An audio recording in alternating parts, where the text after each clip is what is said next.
Hello, in this video I'm just going to quickly run through the derivation of the SUVAT equations because they get used a lot and it's sensible to know how to put them together, just so you're not using something which is like magic.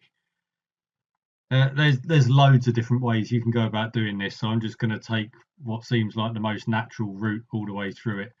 So from a definition of accumulations of quantities, we've got that the change in the velocity is equal to the accumulation of the acceleration, or we could say that as the change in velocity is the average acceleration multiplied by the time. So that's given us one SUVAT equation immediately, which has got no s in it. So that's one of the five, because remember, we're getting one equation for each of the SUVAT letters. Then we can say a similar thing, that the change in the displacement, s minus s0, is the, again, average velocity multiplied by the time. So that's v plus u over 2 in the case of constant acceleration, multiplied by t.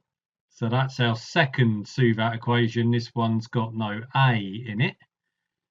Right, so we can do our integral then. Let's go from the top equation. We'll go from equation 1, and we'll say that v, which is ds dt, equals u plus at.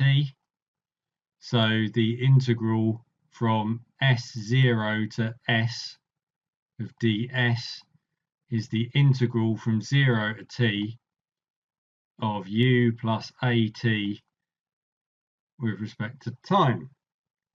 So we've got s minus s0 is going to be equal to ut plus a half at squared. So that's given us equation 3. This is the one that's got no v in it. So this is quite easy to change because we know that u is v minus at.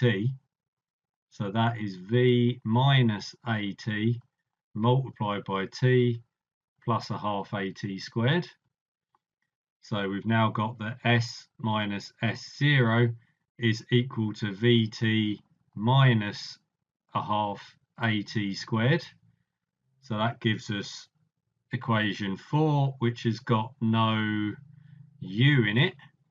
So we've only got one left, and we can get that again off of equation 1. We can say, I'll just move up here, that t is v minus u over a, and we can then put that into equation 2 to say that s minus s0 is v plus u over 2 multiplied by v minus u over a.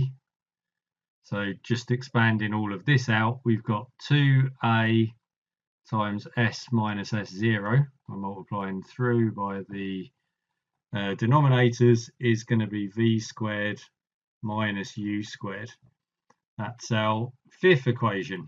That's the v squared equals u squared plus 2as1.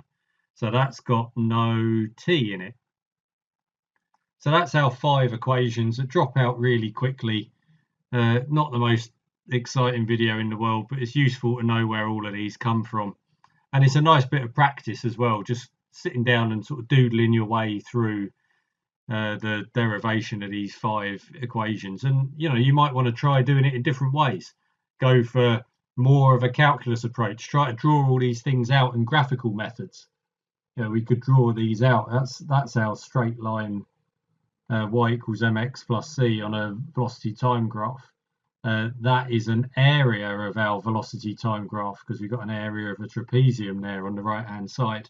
So you can approach them in that way as well and just see how many different methods have you got for coming up with these SUVAT equations. Try to do the whole lot in graphical methods, try to do the whole lot in calculus, whatever. It just gets you more fluent and it builds more understanding.